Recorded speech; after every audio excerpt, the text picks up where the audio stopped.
Dear children of ninth standard, today you are going to learn the chapter The Lost Child. This chapter is from your book Moment, and this is the first chapter from that book. The Lost Child is the story of a small child who gets lost in a fair. He had gone with his parents to the fair and could not find him when he gets engrossed in looking at a roundabout swing. This story highlights the bond of love and affection that the child shares with his parents. Before losing them, he had been demanding different things like sweets, balloons, flowers, etc. Once he could not find them, he is picked up by a stranger.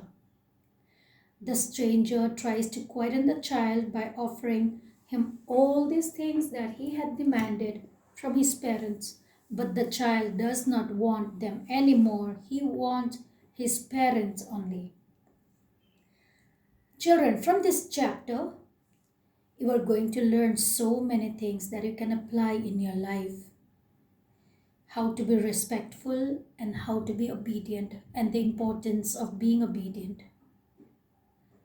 Children, let me start the chapter. It was the festival of spring.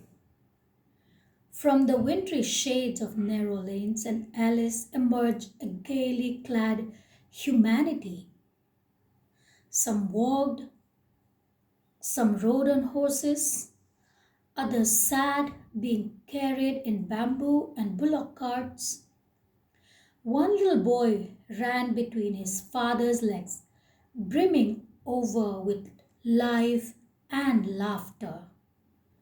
Wintry shades of narrow lanes and alleys in the winter season. The narrow lanes were full of shades. Now, here in this paragraph, we get to know that the story is set in the spring season. After the winter season, all the people came out of their houses. They were cheerful as the chilling cold weather had ended. People conveyed through different modes, some of them on foot, some of them on horses, some bullock carts, and we get to know that there's a child who's accompanied by his parents. He was extremely excited, and as he moved about, he often banged into his father's legs, and he was full of life, excitement, and laughter. Why is he excited? Because he is going to the fair. Come, child, come, called his parents. As he lagged behind, fascinated by the toys in the shops that lined the way. So now he hurried as soon as he heard the call from his parents, he hurried towards his parents. His feet were obedient to their call. That means the child was obedient. And whenever the parents would call him, he would walk towards them. But his eyes would still linger, keep on looking at the toys that he wanted. And as he came to where they had stopped to wait for him, he could not suppress the desire of his heart. He could not control his desire to buy a toy. And he was familiar to the reaction that what the parents would say.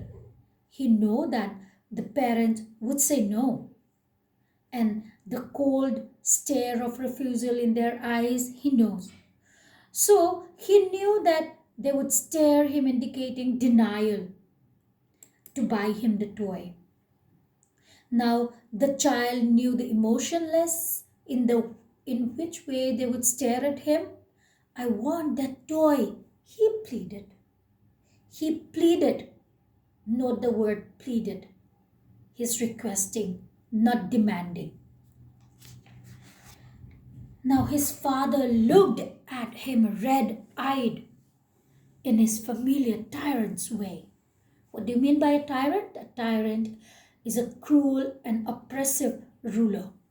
Now the father's eyes grew red with anger.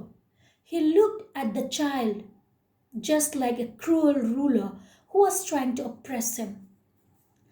But his mother, melted by the free spirit of the day, was tender and giving him her finger to hold, said, "Look, child, what is before you?" Now the mother became so emotional due to the cheerful mood. Lovingly, very tenderly, she gave her finger to the child to hold and guided him to a place. She asked him to see what was in front of him. Now it was flowering mustard field, pale like melting gold as it swept across miles and miles of even land. Means there was a vast field full of bright yellow colored flowers. Which flowers? Mustard flowers. They seemed like flowing streams of gold and were widespread. It was far and wide, very huge, large, numerous mustard plant, and a group of dragonflies were bustling about on their gaudy purple wings, intercepting the flight of a lone black bee or a butterfly in search of sweetness from the flowers. The child followed them in the air with his gaze. See how he's following them? He's following them with his gaze. Gaze money with his look. He was just following, not literally following or going after them, but with his look. And till one of them would still its wings and rest. And he would try to catch it, but it would go fluttering, flapping up into the air. When he had almost got it in his hands, then his mother gave a cautionary call, "Come, child, come, come," onto the footpath. Now he ran towards his parents happily, and he was walking next to them after a few steps. Now he stopped to see the insects who were coming out of the soil. Once again, the child was left behind. Now, then the parents called him again, "Come, child, come." And they sat next to a well under the shady trees. The child once again ran and joined his parents. Now, and a shower of young flowers fell upon the child as he entered the grove. And forgetting his parents, he started gathering the raining petals in his hands. He's so happy to be in the lap of to be under the lap of nature. He's playing with the raining petals in his hand. But lo, all of a sudden, he heard the cooing of doves and ran towards his parents, shouting, "The dove, the dove!" Now the raining petals dropped from his forgotten hands. Now he got distracted by the dove. He forgot all about the petals that he held in his hand, and he dropped the petals from his hands. "Come, child, come," they called again. Now they had who had now gone running in wild capers. Wild capers. Capers means a playful skipping movement around a banyan tree. Now the child started moving around the banyan tree and gathering him up. They took the narrow, winding footpath which led to the fair through the mustard fields. Now the child was running around a banyan tree, and the parents, they came, picked him up, lifted him up, and walked down the small narrow lane which is through the mustard fields, and now they are almost reaching the fair. And as they neared the village, the child could see many footpaths full of throngs converging to the whirlpool of a fair. Full of throngs means huge crowd,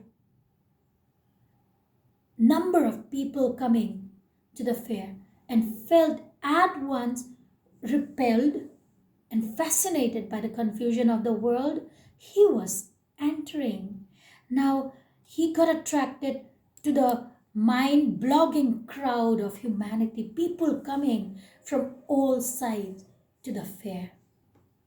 And as they entered the fair, a sweetmeat seller hawked gulab jamun, rasagulla, barfi, jalebi, and at the corner of the entrance, and a crowd pressed round his counter at the foot of an architecture of many colored sweets decorated with leaves of silver and gold. Now you can see here, you know that this sweets, gulab jamun, rasgulla, barfi, they are all displayed at different heights and were covered with foils of gold and silver. Seeing this, the child stared open-eyed and his mouth watered for the barfi. That was his favorite sweet. I want that barfi, he slowly murmured. But he half knew as he begged that his plea would not be heeded because his parents would say he was greedy. So, without waiting for an answer, he moved on. So, from here, now you can see the feeling of the child. Even though he wanted the burfi, he could not even say it out loud. The reason is that he knows that the parents would say no to his request. They would say that he was greedy for the barfi. So he did not expect that his demand would be fulfilled. So he walked further. And later, a flower seller hawked a garland of gulmohar, garland of gulmohar. The child seemed irresistibly drawn. He went towards the basket where the flowers lay heaped and half murmured again, I want that garland. But he knew well his parents would refuse to buy him those flowers because they would say that they were cheap. So without waiting for an answer, he moved on. Now, here again, the child was not demanding. He was just requesting, pleading, and he could not request it even with a loud voice. He was just murmuring. When he saw the flower seller, he just murmured, I want that garland. But why was he murmuring? He was murmuring because he knew that they would refuse to buy him the flowers. Why? Because they would say that they were cheap. All these are the things that is going on in the mind of the child. So again, without waiting for the parents' reply, the child walked ahead without expecting a reply from his parents. He put up the request, but he is not even waiting for the reply because he knew that the reply would be no. Now, and a man stood holding a pole with yellow, red, green, purple balloons flying from it. Now the child was simply carried away by the rainbow glory of their silken colors. And he was filled with an overwhelming desire to possess them all. But he well knew his parents would never buy him the balloons because they would say he was too old to buy such toys. So he walked on further. Now, here you get to know that when he saw the balloon seller, he was he had a very strong desire of having the balloon, of getting the balloon, very strong feeling of getting the balloon. But he knew that the parents would say no to him. So, without putting up the request, even without even pleading, he moved on further. Now, and as he moved on further, he saw a snake charmer. Now, children, take note of whatever he saw. Now, he saw a snake charmer. The snake charmer stood playing a flute to a snake which coiled itself in a basket. The charmer was playing a flute and the snake was twisting its neck to the music, and the snake had coiled itself in a basket and had raised its head out, and it bent and moved its neck gracefully like a swan. It seemed that the music of the flutist was heard by the snake's invisible ears and created the effect of a waterfall on it because it swayed with its neck in a similar way. Now the boy walked towards the snake charmer, but his parents had warned him to remain away from the unpleasant music played by such men. So he moved on. And as he moved on, now there was a roundabout in full swing. Men, women, children, carried away in a whirling motion, shrieked and cried with dizzy laughter. The child watched them intently, very carefully, and then he made up a bold request. He gathered a lot of courage and expressed his desire to go to the roundabout. He said, I want to go on the roundabout. Please, father, mother. Now with a lot of courage, he made a bold request and he expressed his desire to go to the roundabout. Now there was no reply. He then turned to look at his parents. They were not there ahead of him. He turned to look on either side. They were not there. He looked behind. There was no sign of them. Then a full, deep cry rose within his dry throat, and with a sudden jerk of his body, he ran from where he stood, crying in real fear. Mother, father! Tears rolled down from his eyes, hot and fierce. His flushed face was convulsed with fear. Panic stricken, he ran to one side first and then to the other, and knowing not where to go, mother, father, he wailed. His yellow turban came untied and his clothes became muddy. Now, when he get to know that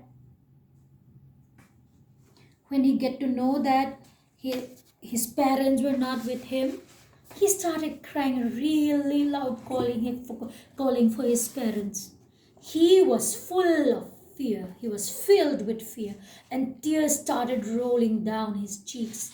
He wailed, he screamed, and ran around, and his headwear opened, and his clothes become muddy. Now, having run to and fro in rage of running for a while, he stood defeated, his cries suppressed into sobs. A little distances on the green grass, he could see through his filmy eyes, men and women talking. He tried to look intently among the patches of yellow, bright yellow clothes. There was no sign of his father and mother among these people who seemed to laugh and talk just for the sake of laughing and talking. Now he started looking for his parents. He could not find them at all. All he could see was people who were laughing and talking, and they don't even notice him. And he was simply searching for his parents. He ran quickly again, this time to a shrine to which people seemed to be crowding. Every little inch of space here was congested with men. But he ran through people's legs, his little sob lingering, "Mother, father," near the entrance to the temple. However, the crowd became very thick. Men jostled each other, heavy men with flashing murderous eyes and hefty shoulders. The poor child struggled to thrust a way between their feet, but knocked to and fro by their brutal movements. He might have been trampled underfoot had he not shrieked at the highest pitch of his voice, "Father, mother." A man in the surging crowd heard his cry and stooped with great difficulty, lifted him up in his arms. So now, as he was searching, he ran towards a temple filled with people, and he was just a small child, so he ran through the legs of these men calling out for his parents. The crowd was pushing each other as he neared the entrance of the temple, and he was almost crushed under the feet of the man. And he was, if he was not lifted by a man from the crowd, he would have been trampled. And the man asked him, "How did you get here, child? Whose baby are you?" The man asked as he steered clear of the mass. The man now took him out of the crowd, and he asked him where he is from and what were his parents' name. The boy cried even more and repeated that he wanted to go to his parents. Now see, children, here when he could not see his parents, he only wants his parents. Now he forgot about all the things that he wanted before. Now the boy cried even more, and the man who's picking him up and trying to console him could not even console him much. Now the man tried to soothe him by taking him to the roundabout. Thing that he could note here is that it was there at roundabout he stood and asked, requested his parents to let him go there. Now the man took him there. Let's see what he will reply. The man asked him, "Will you have a ride on the horse?" And he gently asked as he approached the ring, and the child's throat tore into a thousand shrieking loudly, crying really loud. And he shouted, "I want my mother, I want my father."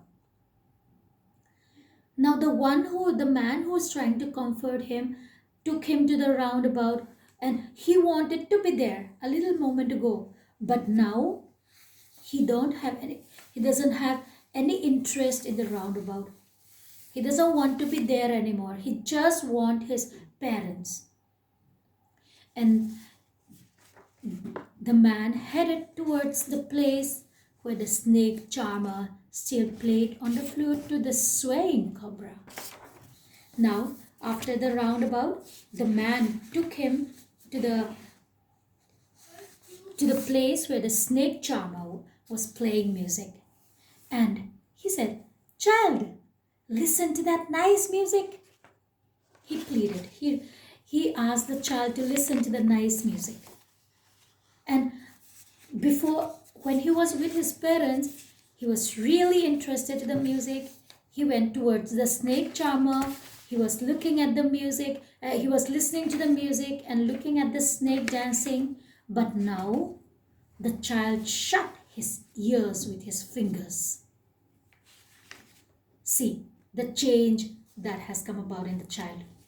He shut his ears with his fingers and shouted his double-pitched strain, "I want my mother, I want my father."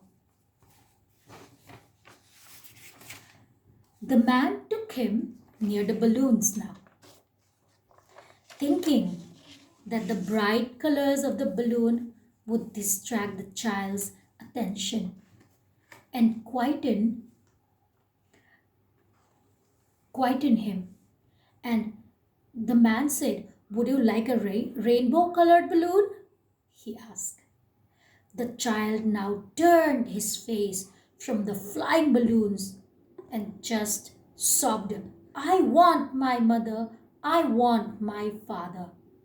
Now see the change that is in the child now. He don't want the balloons anymore. He was admiring it first when he was with his parents, but now he don't want the balloons anymore. He just want the parents, the mother and the father. So children, here we'll continue next time. Here you can see the change that is in the child that happened. That all the things that he admired before, all the things that he wanted to see, all the things that he wanted doesn't interest him anymore. He's not interested, doesn't bring him excitement anymore. He's not interested in those things anymore. He just wants his parents to be with him. The same way, children, there are so many things that can distract you in your life. It may be your friends, it may be your game, it may be your PUBG, and you really want it at that point of time, but when it everything will lost its value when you are not with your parents. See here, children, the most important thing in your life is to respect and value your parents. Thank you so much, children. See you same time tomorrow, and I will continue with the rest of the chapter.